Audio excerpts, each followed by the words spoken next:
and welcome to this short video that is going to guide you through all of the arm movements that we've got in the strength exercises in our current lockdown challenge. So if you found this video on YouTube and you don't know what I'm talking about, we're doing a Dig Deep with Pretty Gritty lockdown challenge, which is going to last for 6 weeks. If you are female and you'd like to join in, then you can find the link to the Facebook group that you need to be a member of in the details of this YouTube video.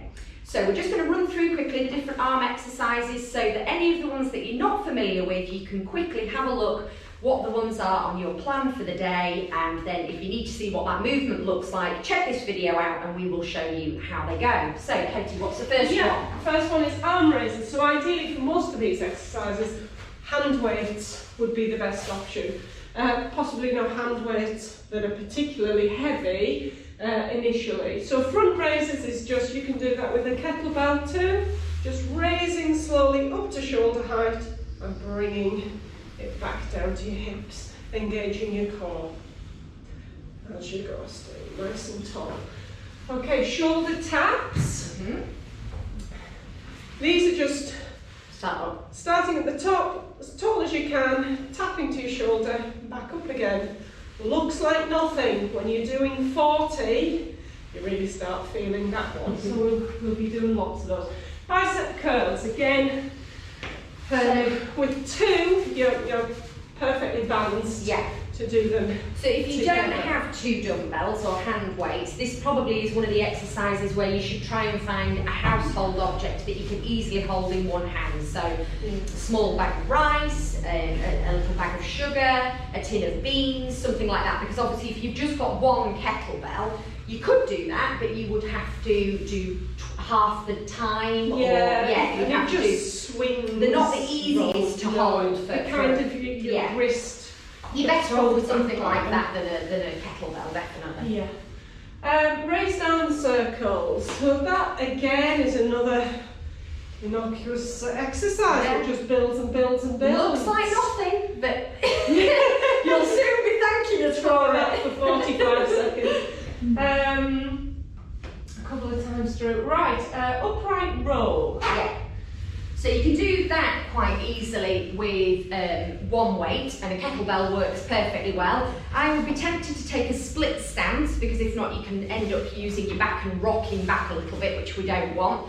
So taking a split stance, and if you're using a kettlebell, you're just going to row the weight straight up your front like this, or if you're using a single weight, or you could do both at the same time, can't you? Yeah.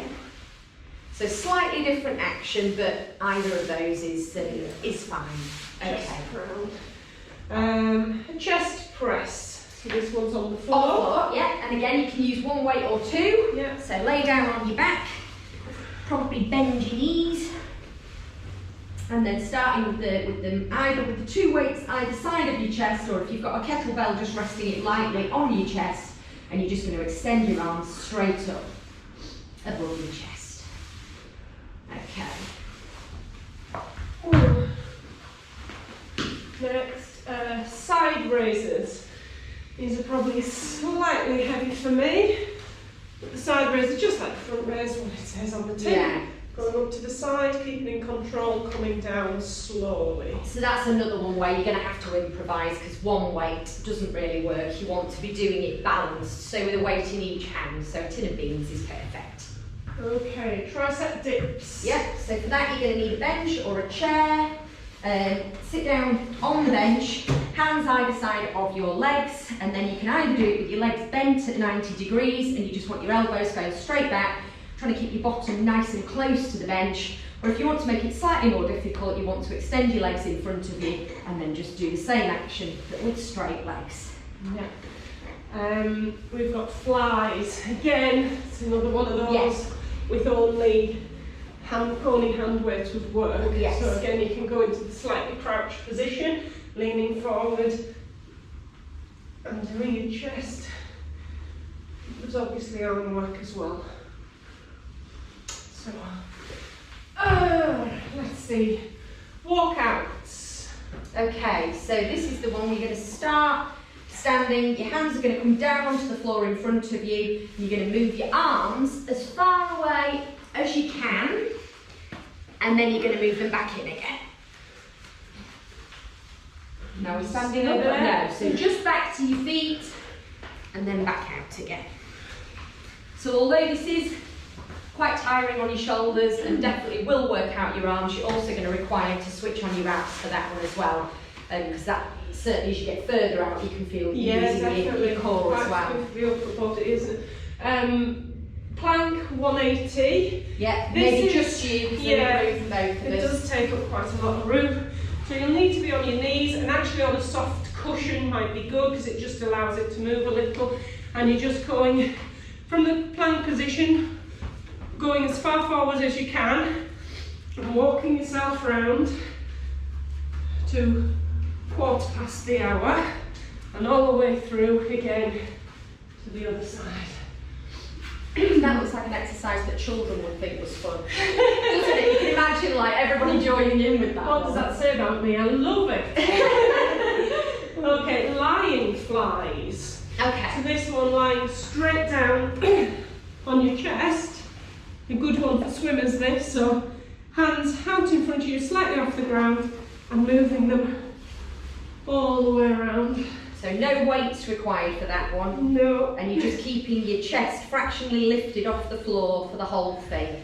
Just bringing your arms around the back as far. Some of that is restricted by the mobility that you have in your shoulders. You might find you can't get your arms all the way back, but just take them as far back as you can. Yeah, half Turkish get up, because we won't do the full ones. Again, it can be done with a dumbbell, but it's just placing one knee up, put your weight on it. You'll be pushing off your opposite hand. So all you're going to do is push the weight straight up into the air so that the weight is above your wrist and above your shoulder. Straight line. Okay. Lovely technique there, Katie. Well done. All the time I've spent in Turkey learning. Is that what it is? So yeah, kettlebell works for that one as well. Dumbbell punches. Right. Tricky one without.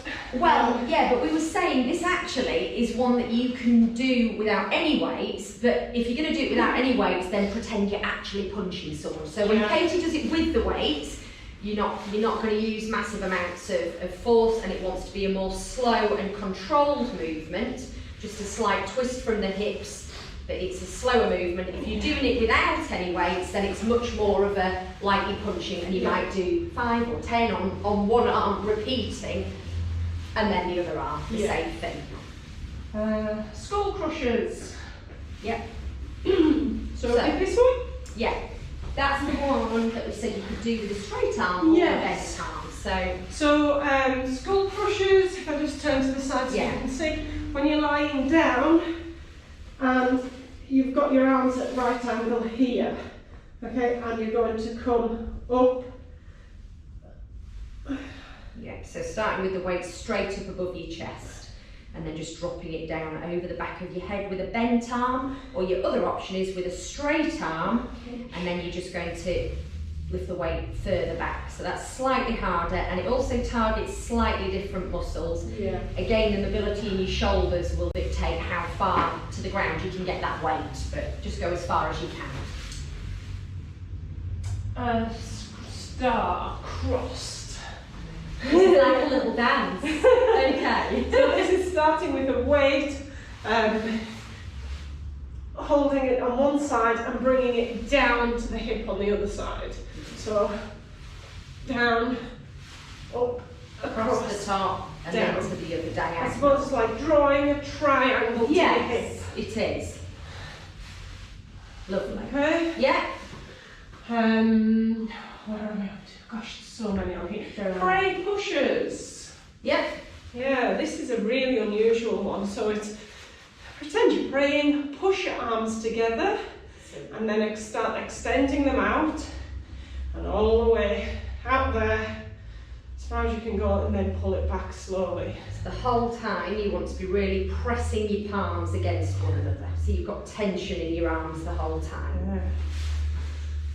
Yeah, it's surprising, isn't it? Those ones with no weights that you think, oh, that'll be easy.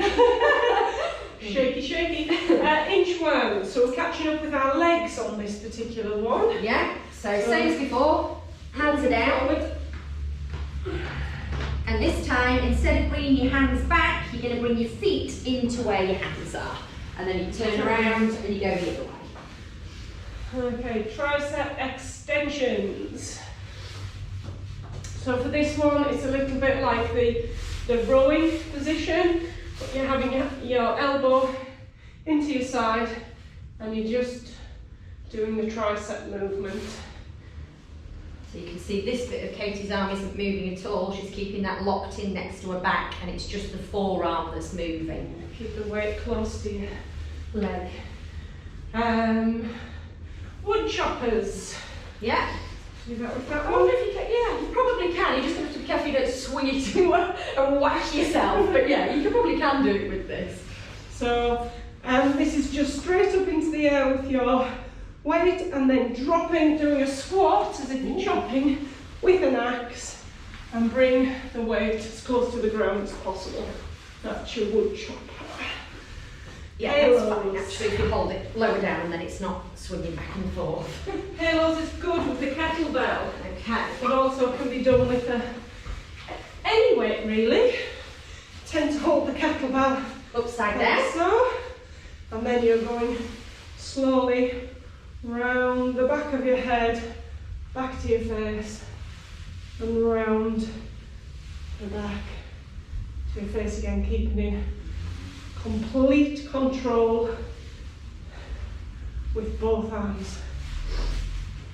Okay, oh my snow angels. Ah, right for the weather. So this is a front raise, raising up to shoulder level, then going up and beyond shoulders, and then coming down the side, making the angel wings back down to the front again. And this is all shoulders, quite a lot of core as well. You can feel that when you've got the weight. That's heavy though, isn't it? But yeah, it's the top it's a heavy point. weight. Again, tin of beans work, the 2 tins of beans will work perfectly for that if you haven't got hand weights. Overhead press. Yeah, so that's a good one. Only need one weight really for that, don't you? Yes. So the kettlebell works perfectly, or if not, just a dumbbell and hold on to each end of it. And all you're going to do is take it from your chest and push it straight up above your head, keeping your arms nice and close to your ears at the top of the movement. If you find you're throwing your back into it, just take a split stance and that will stop you moving backwards. And the last one is lawnmowers, and I quite like this I one like too. this, I'm joining in because I like this as well. Again, a split stance, just so you've got your stability. And for this, you're leaning forward. Again, you need a bend in the knee that's out in front, bending your knee behind, and you're lifting it up and you're pulling it and back down again. So it's like starting the lawnmower. Oh, you really feel it. You do. And your hamstring as well. So that's kind of all over body, isn't it? Yeah. And then you'll swap over and do the other side. Nice one. Is that them all? That's all of them. So plenty of arm and upper body exercises there to go at, and you can just use this video as a reference. So any of the ones in the plan that you think actually I can't remember what that looks like, come back and check out this video. Remember to give the video a like and a thumbs up and subscribe to the channel for any other updates that we do during the challenge. Okay, thanks very much. See you. Bye.